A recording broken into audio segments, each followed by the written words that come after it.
मेरी बहन की शादी थी और मैं बहुत ज़्यादा खुश थी। मेरी बहन चुप-चुप सी थी। शायद हर लड़की शादी के मौके पर अपने घर वालों से दूर हो जाने का सोचकर मायूस हो जाती है। हम 2 बहनें और मनोज भाई था। मेरे पापा मर चुके थे। हम 2 ही बहन थे, इसलिए हम में दोस्ती भी बहुत थी। बहन के जाने का सोचकर तो मैं उदास सी होने लगी थी।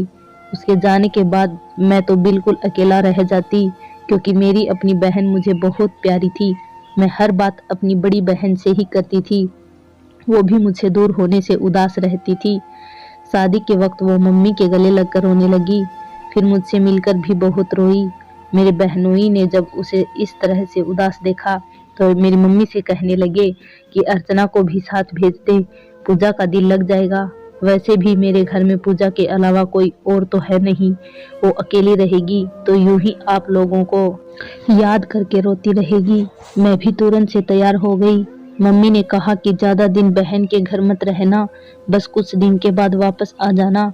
मैं अपनी बहन के साथ उसके ससुराल पहुंच गई।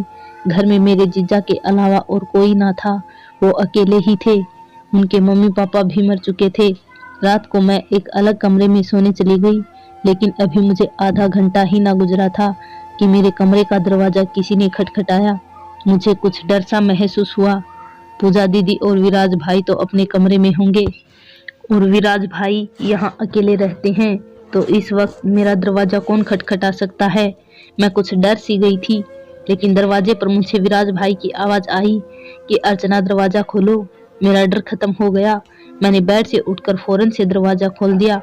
वो कहने लगा कि तुम्हारी दीदी बहुत रो रही है, तुम्हें बुला रही है। ऐसा करो कि तुम उसके साथ ही सो जाओ, मैं इस कमरे में सो जाऊंगा। मुझे यह सुनकर कुछ हैरानी सी हुई थी। आज से पहले तो दीदी के सर में कभी दर्द ना हुआ था, लेकिन हो सकता है पूजा दीदी को मेरे साथ सोने की आदत है, इसलिए मुझे बुला रही हो। मैं अपनी बहन के कमरे में गई। मेरी बहन अपने आंसू पोंछ रही थी। मुझे देखकर कुछ ठीक सी हो गई थी। मैंने कहा कि दीदी क्या बात है, क्यों इतनी परेशान है। कहने लगी, तू मेरे पास सो जाओ, मुझे यहाँ ना जाने क्यों घुटन सी महसूस हो रही है। मम्मी बहुत याद आ रही है। मेरी बहन अभी भी वैसे ही दुल्हन बनी हुई थी। मैंने कहा कि मेरा यहाँ आपके कमरे में रहना अच्छी बात नहीं है, मैं कैसे सो सकती हूँ, विराज भाई क्या सोचेंगे। मेरी बात सुनकर वो कहने लगी कि मैं उन्हें कह चुकी हूँ कि मेरे सर में दर्द है, उन्हें कोई ऐतराज नहीं है। मैं चुप सी हो गई थी। मैं उनके बेड पर लेट तो गई थी, लेकिन मुझे ये सब कुछ अच्छा नहीं लग रहा था।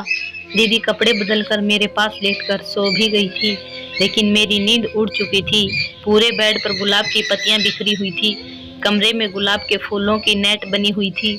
दुल्हन के पहले दिन के कमरे को देखकर अपने आप पर बहुत बुरा लग रहा था, मगर काफी देर के बाद मुझे नींद आई थी। जब मैं सुबह उठी तब भी दीदी सो रही थी। मैं उठकर कमरे से बाहर चली गई। मुझे किचन में शोर की आवाजें आ रही थी, जैसे कोई 2 लोग बातें कर रहे हों। जब मैं किचन में गई तो विराज भाई नाश्ता बना रहे थे और एक नौकर थी मुझे देखकर मुस्कुराने लगी। कहने लगी, साहब जी आपकी दुल्हन तो बड़ी प्यारी है। वो समझी कि शायद मैं पूजा दीदी हूँ। विराज भाई बोले कि मेरी तरफ पीठ थी। उन्होंने पलटकर मुझे देखा तो हंसने लगे। नौकर से कहने लगे कि ये मेरी पत्नी नहीं है, ये तो पूजा की छोटी बहन है। फिर मुझसे पूछने लगे कि मैं क्या नाश्ता करूँगी। मैंने कहा कि आप बाहर जाकर बैठ जाएं, नाश्ता मैं बना दूँगी। वो कहने लगी, नहीं नहीं मैं बना लूँगा, मुझे आदत है ये सब काम करने की। तुम जरा अपनी बहन को उठा दो, नौकरानी को उसे देखना है, कब से मेरे सिर खा रही है। विराज भाई ने मुस्कुराते हुए नौकरानी की तरफ देखकर कहा। मैं किचन से बाहर आ गई। जब कमरे में गई तो दीदी अभी तक सो रही थी। मैंने दीदी को उठाया तो वो गुस्से से कहने लगी, क्यों मुझे परेशान कर रही हो। मैंने कहा, दीदी आप उठकर नाश्ता कर लें। वो उठकर बैठ गई। मुझे गुस्से से देखा और कहने लगी, अभी तुम जाओ, मैं तैयार होकर आती हूँ। मैं बाहर आ गई। मैंने विराज भाई के साथ नाश्ता टेबल पर रखा। दीदी भी तैयार होकर बाहर आ गई थी। विराज भाई के साथ टेबल पर बैठ गई। विराज भाई ने उनका पहचान नौकरानी से करवाया। नौकरानी की खुशी का जवाब भी दीदी ने गुस्से के अंदाज में दिया। पूरा दिन दीदी अपनी सहेलियों से फ़ोन पर बातें करती रही। मैं किचन में खाना बनाने लग गई। विराज भाई किसी काम से बाहर चले गए। रात को जब घर लौटे तो खाना खाने के तुरंत बाद दीदी फिर से सर दर्द का कहने लगी। विराज भाई परेशान हो गए। मैं तो सोच में पड़ गई कि दीदी के सर में फिर से दर्द क्यों शुरू हो गया है। विराज भाई दीदी से कहने लगे कि मैं तुम्हें डॉक्टर के पास ले जाता हूँ, लेकिन दीदी कहने लगी कि अभी नहीं, मैं सर दर्द की गोली खाकर सो जाऊंगी तो ठीक हो जाऊंगी। फिर दीदी मुझसे कहने लगी कि अर्चना मेरे कमरे में आकर मेरा सिर दबा दो। मैं उठकर उनके कमरे में चली गई और दीदी का सर दबाने लगी। दीदी मुझसे कहने लगी कि आज भी तुम रात को मेरे साथ ही सो जाना। मुझे दीदी की ये बात कुछ अजीब सी लगी। मैंने इनकार कर दिया। मैंने कहा, ये अच्छी बात नहीं है। कल भी आपने मुझे अपने साथ सुला लिया था। विराज भाई क्या सोच रहे होंगे। मैं तो कल वापस अपने घर चली जाऊंगी। मेरी बात सुनकर दीदी रोने लगी। कहने लगी, मुझे अकेला इस इंसान के पास मत छोड़कर जाओ। जैसा ये आदमी नजर आता है ये वैसा है नहीं। तुम नहीं जानती कि इसने मुझे क्या धमकियां दी हैं। मैं तुम्हें नहीं बता सकती, इसलिए अभी यहाँ से मत जाओ और मेरे पास सो जाओ। दीदी की बात सुनकर मैं पागल सी हो गई थी। आखिर ऐसी क्या बात हो गई थी उन दोनों के बीच में कि दीदी जीजा से इतना डर रही थी। दीदी के चेहरे पर भी अजीब सी डर दिख रही थी। मैं आज भी दीदी के साथ ही सो गई थी। दूसरे दिन भाई मुझे वापसी के लिए लेने आ गए थे, लेकिन मैंने जाने से इनकार कर दिया। मैंने कहा कि कुछ दिन दीदी के साथ ही रहूंगी। मैं ये देखना चाहती थी कि आखिर क्या वजह है, दीदी क्यों अपने पति से इतना घबरा रही है। विराज भाई अच्छे ही देखते हैं। दीदी ने भी मेरे भाई से कहा कि अर्चना को मेरे पास ही रहने दो, 1 माह बाद आकर ले जाना। भाई मुझे वहीं छोड़कर वापस चले गए। अब मैं विराज की हरकतों को नोट करने लगी। वो खाने के दौरान भी दीदी को घूर घूर कर देखते रहते थे। दीदी उनके इस तरह के घूरने पर भी घबरा जाती। ना जाने ऐसा क्यों थे, जबकि मुझसे बिल्कुल ठीक से बातें करते थे, छोटी बहनों की तरह समझते थे। लेकिन इसके बाद जो कुछ मेरे साथ हुआ मेरे लिए बर्दाश्त से बाहर था। एक बार खाना खाने के वक्त जीजाजी ने दीदी से कहा कि वो उनके साथ आइसक्रीम खाने चले। ये सुनते ही दीदी के चेहरे का रंग उड़ने लगा। दीदी ने हिचकिचाते हुए मना कर दिया। कहने लगी कि मैं आइसक्रीम नहीं खाती, अर्चना को आइसक्रीम बहुत पसंद है, आप अर्चना को अपने साथ लेकर चले जाएं। सच आइसक्रीम तो मुझे बहुत पसंद थी। विराज फिर से दीदी को घूरने लगे, लेकिन उन्हें कहाँ कुछ नहीं हो और मुझे अपने साथ आइसक्रीम खिलाने ले गए। मुझसे हंसकर बातें कर रहे। कहने लगे कि तुम्हारी दीदी बहुत ही सरल मिजाज की है, लेकिन तुम्हारी आदत अच्छी है। मुझे उनकी ये बातें कुछ अच्छी नहीं लगी। मैंने कहा कि ऐसी बात नहीं है, मेरी दीदी बहुत अच्छी है। कहने लगे, मुझसे तो बात तक नहीं करती, मुझे देखकर डरने का ड्रामा शुरू कर देती है, जैसे मैं कोई भूत हूँ। वो इस बात पर मुस्कुराए। मुझे लगा कि मजाक कर रहे हैं। मैंने भी बात मजाक में खत्म कर दी। एक बार मेरी रात को आंख खुली तो मुझे दीदी के कमरे से लड़ने की आवाजें आ रही थी। ना जाने किस बात पर बहस थी। मैं जल्दी से उठकर बैठ गई। पहले तो सोचा कि मुझे पति पत्नी की बातें नहीं सुननी चाहिए, लेकिन जब बहस हो गई और लड़ाई जारी रही तो मैं उठकर अपने कमरे से बाहर निकल गई। जब मैं दीदी के कमरे के पास पहुंची तो दीदी के रोने की आवाजें आ रही थी। विराज भाई का असल रूप तो अब मेरे सामने आने लगा था। वो भी चिल्ला रहे थे, कह रहे थे, बंद करो अपना रोना धोना। कब से तुम्हें समझाने की कोशिश कर रहा हूँ, लेकिन तुम हो कि मेरी बात मना करती जा रही हो। दीदी कहने लगी कि मैं ये बात नहीं मान सकती, मैं अर्चना को वापस नहीं भेजूंगी। मेरी बहन आपको क्या कहती है, उसे 1 महीने तक के मेरे पास रहने दे, मैं उसे भेज दूंगी, लेकिन अभी मुझे उसकी जरूरत है। मेरी सर में बहुत दर्द है, भगवान के लिए मुझे सुकून से सोने दे। जीजा खामोश हो गए। मुझे उनका असली रूप देखकर अफसोस हो रहा था, लेकिन मैं अपने दीदी को इस वक्त अकेला छोड़कर नहीं जा सकती थी, क्योंकि अभी दीदी को मेरी ना जाने क्या जरूरत थी। अब भी जीजा का रवैया मुझसे पहले जैसा ही था, लेकिन अब तो वो मेरा और भी ख्याल रखने लगे थे। रात मेरे लिए रोज कभी जूस तो कभी आइसक्रीम ला कर देते, जिसे खाते ही कुछ देर के बाद मुझे नींद आने लगती थी और मैं ऐसी गहरी नींद सो जाती थी कि सुबह ही मेरी आँख खुलती थी, लेकिन दीदी का चेहरा उतरा हुआ होता। एक बार मेरे पेट में बहुत ज्यादा दर्द होने लगा। दीदी मुझे एक डॉक्टर के पास ले गई। जो बात लेडी डॉक्टर ने मुझे बताई, मेरे तो सुनकर होश ही उड़ गए थे। डॉक्टर ने कहा कि मैं गर्भवती हूँ। मैं तो सुनकर चकरा ही सी गई थी। मेरी बहन भी परेशान हो गई थी। मैं तो रोने लगी थी। मैंने घर आते ही दीदी से कहा कि डॉक्टर झूठ बोलते हैं, लेकिन दीदी कहने लगी नहीं, वो सच कह रहे हैं। मैंने तुमसे पहले ही कहा था कि वो इंसान अच्छा नहीं है। देखा ना उसने तुम्हारे साथ क्या किया है।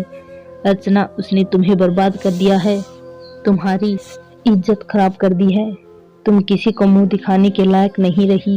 यह कहकर दीदी भी फूट फूट कर रोने लगी। मैं खुद बहुत ज्यादा रो रही थी। फिर मुझे याद आने लगा कि जीजा मुझे जो जूस और आइसक्रीम लाकर देते थे, शायद उसमें कुछ गड़बड़ थी। वो पीते ही मुझे नींद आने लगती थी और मैं बहुत गहरी नींद सो जाती थी। शायद मुझे नींद का जूस पिलाकर उन्होंने, मैं तो ये सोच भी नहीं सकती थी कि जीजा ऐसा घटिया हो सकते हैं। मुझे उनसे नफरत सी महसूस होने लगी और रात को जब जीजा घर आए तो मेरे लिए जूस लेकर आए थे। मैं तो उनकी तरफ देखा ही नहीं। दीदी ने गुस्से से उनका कॉलर ही पकड़ लिया था। कहने लगी कि कमीने इंसान, तुमने मेरी बहन को कहीं मुंह दिखाने के लायक नहीं छोड़ा। दीदी के बोलने के अंदाज और गुस्से पर वो यूं अनजान बने बैठे जैसे बहुत ही मासूम हो। कहने लगे कि पूजा क्या बोल रही हो, होश में तो हो। मेरी दीदी रोने लगी, उनका कॉलर छोड़कर कहने लगी कि अर्चना प्रेग्नेंट है। ये सुनकर विराज भाई की रंग ही उड़ गई थी। वो मुझे हैरानी से देखने लगे। मेरा जी चाहा कि मैं उनका मुंह ही नोच लूं। दीदी ठीक कहती थी कि ये जैसे हैं वैसे नजर नहीं आते। मैं ही बेवकूफ बनी थी, उन्हें अपना भाई समझी थी। उनके घटियापन के साथ कोई हद ही नहीं थी। अभी भी इस बात से मुकर रहे थे। कहने लगे कि अर्चना को अपना छोटी बहन समझता हूँ, तुम्हें शर्म नहीं आती मुझ पर ऐसा इल्जाम लगाते हुए। विराज भाई भी चिल्लाकर दीदी से बात करने लगे। मैंने गुस्से से चिल्लाकर कहा, क्या आपने तो मुझे बहन कहकर इस बात की सारे रिश्तों को ही गंदगी से काला कर दिया है। आप मुझे नशा वाला दवा डालकर जूस पिलाते थे ताकि मैं सो जाऊं, और आप मेरे 5 तो जैसे ही खत्म हो गए थे। मैं रोने लगी। इसी वक्त मेरा भाई वहां पहुंच गया। शायद दीदी ने उसे बुलाया था। अपने विराज भाई को खूब मारा। वो मार खाते हुए भी अपने पाप को कबूल नहीं कर रहे थे। यही कह रहे थे कि मैं बेकसूर हूँ, लेकिन मैं किस पर शक करती। मैं जीजा के घर ही रह रही थी। वहां सिर्फ विराज भाई थे और वो मुझे जूस लाकर देते रहे थे, जिसे पीते ही मैं होश खो बैठती थी। मेरे भाई ने उन्हें मार मार के बुरा हाल कर दिया था और हम दोनों बहनों को लेकर वापस चले गए थे। घर जाते ही दीदी मम्मी के साथ गले लगकर रोने लगी। कहने लगी कि अर्चना को विराज ने बर्बाद कर दिया है। मैं तो किसी से नजरें मिलाने के काबिल नहीं रही। अब मेरी मम्मी तो सुनते ही दिल पकड़ के बैठ गई। मेरा भाई भी कुर्सी पर अपना सिर पकड़कर बैठ गया। मेरी माँ मुझे देख कर रोने लगी। मैं भी उनके साथ लगकर फूट फूट कर अपनी किस्मत पर रोती रही। मेरी बहन ने अपने ही पति पर डिवोर्स का केस कर दिया था। मेरी माँ 4 दिन से बीमार बिस्तर पर पड़ी रही। मैंने खुद को कमरे में बंद कर लिया था और रोती रहती थी। उस वक्त दीदी ही थी जो पूरे घर को संभाले हुए थी। मम्मी को भी वही संभाल रही थी। मेरी बहन कितनी अच्छी थी।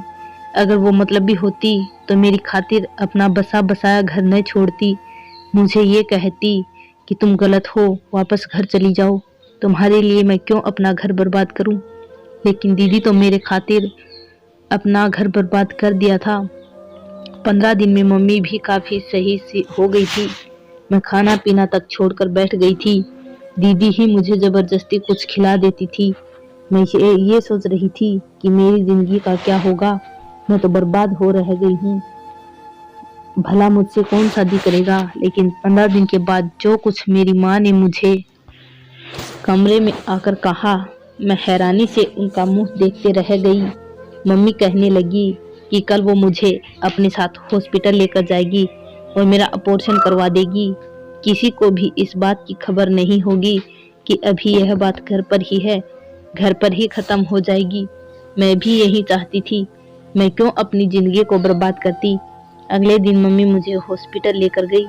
एक लेडी डॉक्टर ने मेरा चेकअप किया और कुछ टेस्ट भी किए। जो पहाड़ मेरे सिर पर फटा वो मैं ही जानती थी। मैं यूं बनी डॉक्टर की शक्ल देख रही थी। मम्मी भी मुझे हैरत से देख रही थी।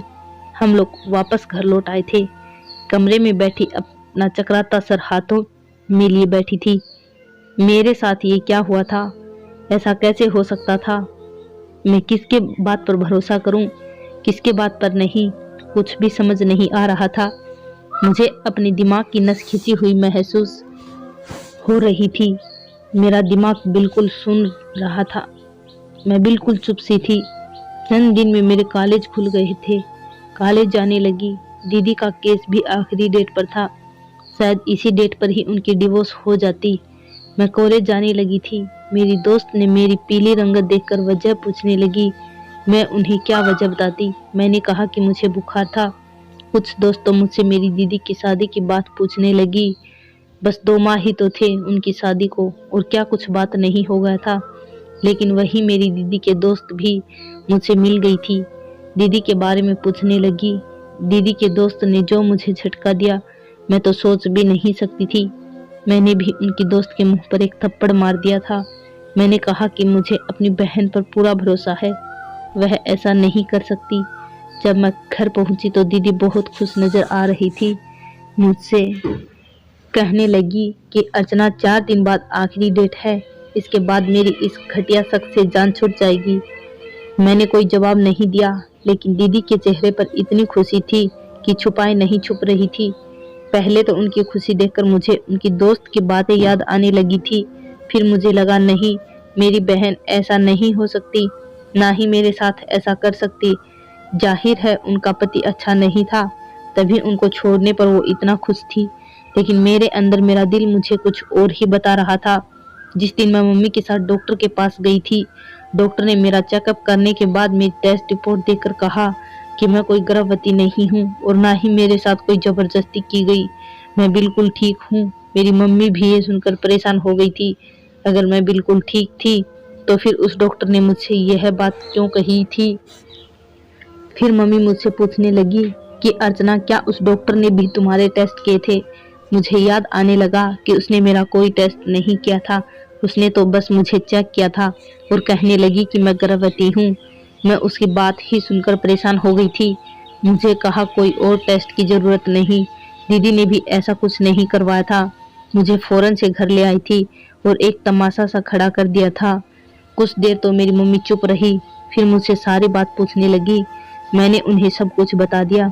मेरी मम्मी ने मुझसे कहा कि दीदी की ये बात पता नहीं है कि मम्मी मुझे हॉस्पिटल लाई है, इसलिए मैं उन्हें कुछ ना बताऊं, बस चुप ही रहूं।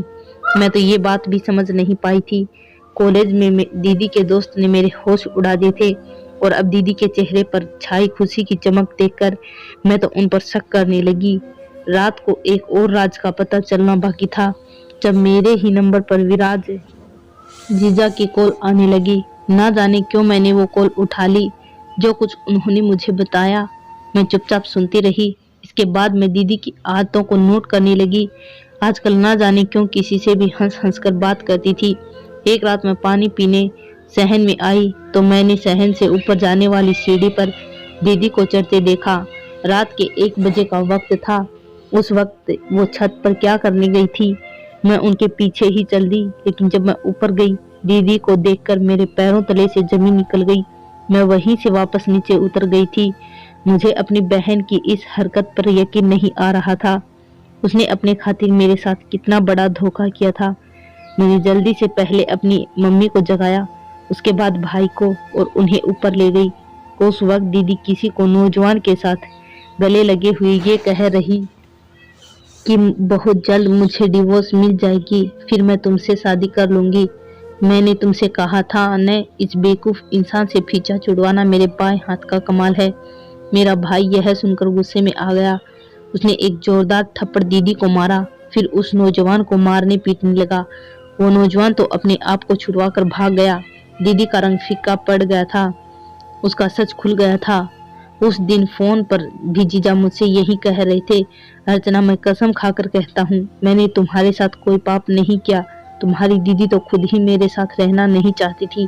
पहले ही दिन उसने रोना धोना मचा दिया था कि उसके सर में दर्द है। फिर वो हर रात तुम्हें सर दबाने के बहाने अपने साथ सुलाने लगी थी। मैं उसका पति था, उसे चाहता था, इसलिए उसे अपनी नजरों से समझाने की कोशिश करता रहा कि वो तुम्हें अपने साथ ना सुलाया करे। लेकिन जब वो बाज नहीं आई तो एक दिन मेरा उनसे झगड़ा शुरू हो गया। मैंने उससे कहा कि अर्चना को वापस भिजवा दो। जब तक वो यहाँ रहेगी तुम और मैं अपनी जिंदगी ठीक से नहीं गुजार सकेंगे। लेकिन वो रोने धोने लगी, कहने लगी कि बस 1 महीना मेरी बहन को मेरे पास रहने दो। मुझे लगा कि वो तुमसे बहुत मोहब्बत करती है, इसलिए वो ऐसा कह रही है। लेकिन मैं भी इंसान था, मैं अपनी पत्नी के साथ वक्त गुजारना चाहता था, इसलिए तुम्हें जूस में हल्की सी नींद की दवा देता था ताकि तुम गहरी नींद सो जाओ और मैं उसके साथ रह सकूं। लेकिन वो मुझे करीब तक नहीं आने देती थी, कभी कुछ बहाना करती थी तो कभी कुछ। और जैसे 1 महीना गुजरा, उसने झूठ बोलकर ये तमाशा खड़ा कर दिया था। मैंने तुम्हारे साथ कोई पाप नहीं किया और ना ही कभी कर सकता था, और अब भी अदालत में मुझे सजा दिलवाना चाहती है कि मैंने तुम्हारे साथ जबरदस्ती की है। मुझे तुम्हारी बहन के साथ रहना भी नहीं है। बस तुम अगर एक बार सच बोल दो, मैं सजा से बच जाऊंगा। मैंने उस वक्त जीजा की बात सुनकर फोन बंद कर दिया था। मुझे उनकी बातों पर यकीन भी आ चुका था, क्योंकि ना मैं प्रेग्नेंट थी, ना किसी ने मेरे साथ कोई जबरदस्ती की थी।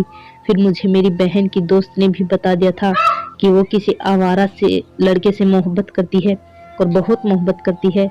और अब तो मैं अपनी आंखों से देख चुकी थी, सारा सच खुल गया था। भाई ने दीदी को बहुत बुरा भला कहा। भाई जानते थे कि वो आवारा है। भाई ने कहा कि अब तुम खुद अपनी जगह अपने अच्छे बुरे की जिम्मेदार हो। 4 दिन के बाद अदालत में मैंने सच बोल दिया। विराज जीजा आजाद हो गए थे, दीदी को डिवोर्स भी दे दिया। 4 महीना खत्म होते ही भाई ने दीदी की शादी उसी आवारा के साथ करवा दी थी और कहा कि अब तुम्हारे लिए इस घर के दरवाजे बंद हैं। 1 साल बाद मेरी भी शादी हो गई थी। मैं अपने पति के साथ बहुत खुश हूँ। कुछ दिन के बाद मैं अपने पति के साथ शॉपिंग के लिए गई तो एक दुकान में दीदी को देखकर मेरे पैरों तले से जमीन निकल गई। दीदी जॉब कर रही थी, उनके चेहरे पर पहले जैसी रौनक नहीं थी। शायद मोहब्बत का भूत उतर चुका था। उस आवारा लड़के ने उन्हें अपना असली रूप दिखा दिया था, इसलिए वो नौकरी करने पर मजबूर थी। ऐसी मोहब्बत का यही अंजाम होता है।